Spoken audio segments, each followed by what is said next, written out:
Sasisin ku beli yang ipi baro kinong pe ya kan ya channel mga di irek kuwer sa habag ipo ben nakapos po minta ngatan ka yang kuwer happy belated Christmas pat kunjo to advance New Year ting amla ban ring video ko dan reasons ya ka juga por ban time pass ng ini sa ni nuli boys gat ini sa time pass ya katawi kalau bang naik file kedan ke reason sebab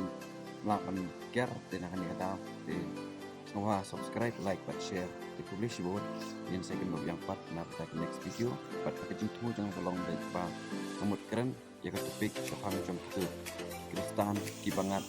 bat kibaja ke apot jom ki syakti syapori dekat di publish buat keep on supporting nak bentak full video hadirin kat tu publish